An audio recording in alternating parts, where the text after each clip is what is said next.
the competition level is really strong. It really is, and it's much stronger than people can really understand or think. You know, Colin and Bryson and Brian Kronk and Rob Maya and Justin Duty and Trevor and Darren and even Tomas Hunziker, and you know, there's a plethora of race car drivers that are strong. They're really hard to beat. Any given night could win. It's not an easy thing to win at Willamette Speedway. It really is. It doesn't matter how good you are. You got to bring the whole package. You got to bring the whole. In all reality, you do. It's not like you have one great driver and he stands out from everybody. Everybody's really, really close there. And you know, last year Colin won a lot of races. Give or take, he got to start in the front row a lot because he's a really good pill drawer, and I started 8th every freaking time. But anyways, that's besides the point. But you know, there's a lot of good cars, and it's hard to win there. So when you do win there, it's a big sense of accomplishment. It really is. That is the hardest racetrack in the Northwest to win. It is absolutely the hardest. I'll say this to the California guys: it's harder to win at Willamette Speedway than it is to win at Bakersfield. I promise you that. I'll agree to that. 1 and 2 is way different than 3 and 4. It is. I'll tell you something, though. What you just hit on is last year, when it came to the redraw, you couldn't buy luck if it was in a can on a shelf. I mean, I remember he was so frustrated. You follow me, remember this, guys? He was so frustrated how the season was going on the redraw.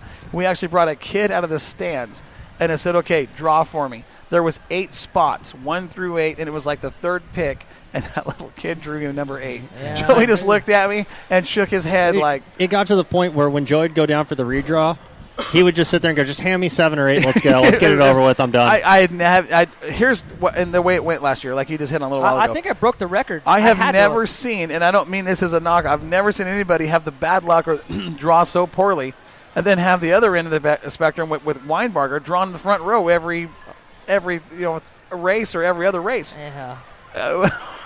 It was so frustrating. The one race we had a 12, you know. Had a 12, and who drew it? Yeah, I drew the dang 12. I remember that. He picked the envelope. And he said, this better not be 12. Oh, yeah. You know it is. And it was 12. Right. I mean, it was just heartbreaking to watch some of that because I'm thinking, man, this kid is so fast. He's got so much talent, but he couldn't buy luck. It was just terrible. But this year, I think it's a whole different ball game. Well, I hope they don't do that. I hope that they start cars in the back. Yeah, I say this because I might be biased. And when I said this last year, I wasn't trying to be cocky. Confidence is a big key, but I want people to be excited about the race weekend. I don't want people to go there and be like, oh, well, if Colin Weinbarger or Joey Tanner draws a 1, the race is over. You know, it's done. But, starting in the back, it makes you a better race car driver, and it puts on a show for the fans. It's much better than watching 2 fast guys start on the front row and sneak up the show. And there is absolutely no reason why we should have I'm going to be the one to say it because I really don't care. I think that we should start in the back. It comes down to luck. And, racing is a lot of luck. There is. It absolutely is. You can have your good nights and bad nights. But at least give the drivers a chance to put on a show for the fans. Because without fans, there's no racetrack. And without fans, the drivers don't want to sit there and race for 20 people. We want to sit there and race for 2,000 people. Right. Race car drivers want to race. Yeah, right. And I think the starting in the back thing, I mean, I think it was a good idea at first to do the redraw.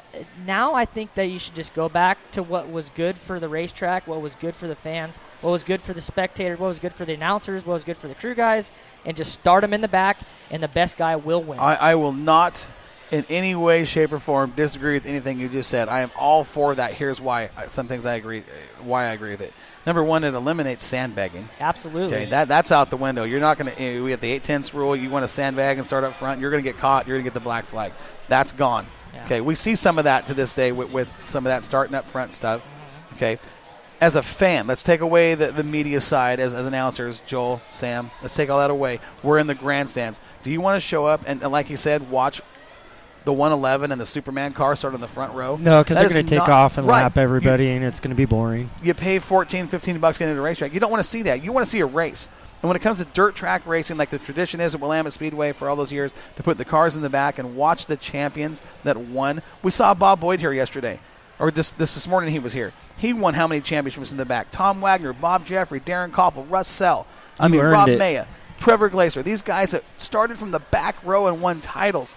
It can be done. It has been done, and it will be done. I don't disagree with that. And what the fans get out of that is one hell of a show. Absolutely. And it's a kind of a risk and reward, though, too, because it is, and I understand why some drivers want the front row. You put your car through a little bit more stress starting in the back. I get that, and obviously it's understandable. And obviously back east it's different, but the level of competition is completely different back there. So you can't start in the back and win back there. But here, you have your 6 guys. You have the way I look at it, you have your 6 guys that are definitely able to win every race. Right, I agree. You agree. have 6 guys that can absolutely win a race every single night. But then on the flip side of that is you have the guys that can qualify but don't have it in for the long haul during the main, that we're going to start in the back and stay in the back. And then you have guys that can't qualify but then are in for the long haul and have a good long run car. And the only way you're going to make that group of 6 bigger is if you have to learn how to race from the back. Absolutely. And you can look at it either way. I mean, you can. And I understand. Even with the pill draw, it's the same concept in all reality. Yeah, I understand the concept. As a driver, the better I qualify, the better I run on my heat, the farther up front I'm going to start. I get that. Okay, number one, it takes away abuse on the car, like you mentioned. Mm-hmm. It takes away having to drive through a field of cars and then work your tail off when you can get out early and put a big lead on the field. And I understand all that, and as a driver, I can understand why any driver in the world would say, that's what I want. But then you get those guys, there's those guys few and far between that are like you, like, hey, let's put the fast guys in the back and see who's got what and put on a show. That's what to me, that's what it's all about. Well, another thing you got to look at, too, back in the day when Willamette was at its peak, there was 50 late models. So there was 16 cars in the feature, and you had no idea who was going to win it. Now there's only we're lucky to get 18. So it's a very mixed assortment of drivers and cars. It's a lot different than back in the day. It's definitely doable now, and not saying it wasn't doable back in the day because, like you said, all those fast guys did it. But I feel that I think it should be done like that. And I might be biased because I'm really bad at drawing pills, but and obviously I'm going to get that from people because I talk to Colin about it all the time. He's like, dude, you're just shut up. You're just being biased. I'm like, yeah, well, you may be, but look at it from the fans' point of view. That's exactly what I'm saying, is looking at it from the fans' point of view and the entertainment, what they're getting for their money, the bang for the buck with the fast guys in the back. It's the way to go. We can beat that horse to death, and unfortunately we have no control over that, and it is what it is, and we'll race with the rules that are given to us. I mean, that's kind of what we have to do. But it's 2018 is going to be exciting no matter what happens. Absolutely. We've got a lot of really good cars, and it seems a lot of guys have really upgraded their equipment coming into 2018. We're going to have a lot of good cars, and I think the competition even gets better compared to last year. Absolutely. I mean, here's Casey Vitale's getting in a Schwartz teaming up with Dan Dybel. They've changed their program a lot. They're going to be quick. Casey's always been fast. You got Darren, of course, who's been good for 20 years, and he's got a brand new XR1. You got Colin, who will pick and choose when he wants to race. I don't know. That's what he tells me, but I'm sure he'll race a lot.